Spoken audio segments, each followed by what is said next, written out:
ನನಗನ್ಸ್ತಕ್ಕಂಥದ್ದು ಅವತ್ತು ಅಶೋಕ್ ಅವರು ನಾವು ಹಾಸ್ಪಿಟ್ಲ್ಗಳಿಗೆ ಹೋದಾಗ ಆಕ್ರಂದನ ನೋಡಿ ನಮ್ಮ ಕಣ್ಣಲ್ಲೂ ನೀರು ಬರ್ತಾ ಇತ್ತು.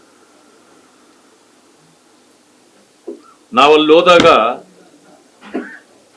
ಭೂಮಿ ತೀರ್ಕೊಂಡು ಬಿಟ್ಟಿದ್ದಾನೆ, ಅವನನ್ನ ಯಾವುದೇ ಕಾರಣಕ್ಕೆ ಅವನ ಮೇಲೆ ಕತ್ತಿ ಬೀಳಬಾರ್ದು, ನನಗೆ ಹಾಗೆ ಕೊಡಿಸ್ಬಿಡಿ ಅಂತೇಳಿ ಅವರ ತಂದೆಯವರು ಪಾಪ ಅಂಗಲಾಚು ಬೇಡ್ಕೊಳ್ತಿದ್ರು ಎಲ್ಲರನ್ನ.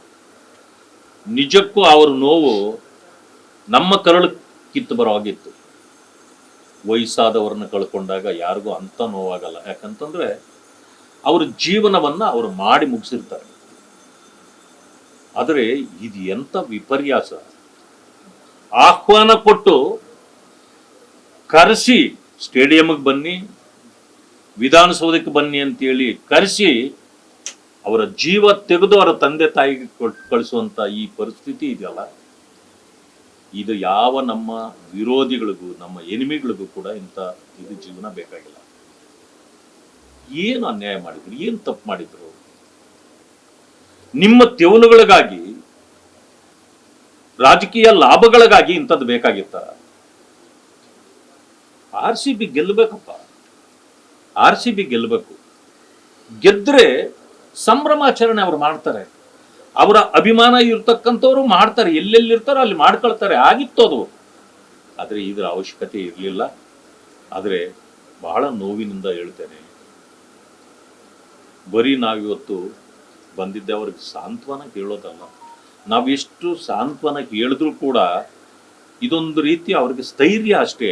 ಆದರೆ ಅವ್ರ ನೋವನ್ನ ನಾವು ಉಂಡು ಹೋಗಕ್ಕಾಗೋದಿಲ್ಲ. ನೋವು ಅವರದೇ, ಅವರ ಭಾಗ ಅದು.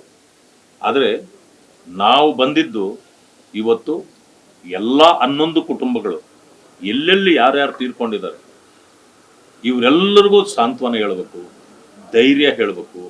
ಜೊತೆಗೆ ಇಂಥ ಅಚಾತುರ್ಯಗಳು ಮುಂದೆ ಸರ್ಕಾರದಿಂದೇ ಆಗಲಿ ಯಾರಿಂದ ಆಗಲಿ ಇಂಥವು ಆಗಬಾರ್ದು ಅನ್ನೋ ಕಾರಣಕ್ಕೆ ಇವತ್ತು ಅಶೋಕ್ ಅವರು, ನಾವು, ಸುರೇಶ್ ಅವರು, ಮುನ್ರಾಜ್ ಅವರೆಲ್ಲ ಬಂದಿದ್ದೇವೆ.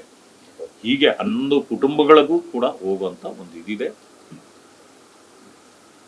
ಸರ್ಕಾರ ತೀರ್ಮಾನ ತೆಗೆದುಕೊಳ್ಬೇಕು. ಇವರಿಗೆ ಪರಿಹಾರ ಘೋಷಣೆ ಮಾಡಿಬಿಟ್ಟಿದ ತಕ್ಷಣ ಮುಗ್ದೋಗೋದಿಲ್ಲ ಎಲ್ಲ.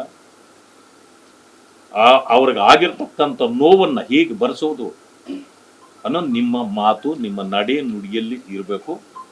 ಆ ರೀತಿ ಮಾಡಿದ್ರೆ ಮಾತ್ರ ಅವ್ರಿಗೊಂದು ನೆಮ್ಮದಿ ಸಿಗ್ತದೆ ಅಂತಕ್ಕಂಥ ಮಾತನ್ನು ನಾನು ಹೇಳಲಿಕ್ಕೆ ಬಯಸ್ತೇನೆ.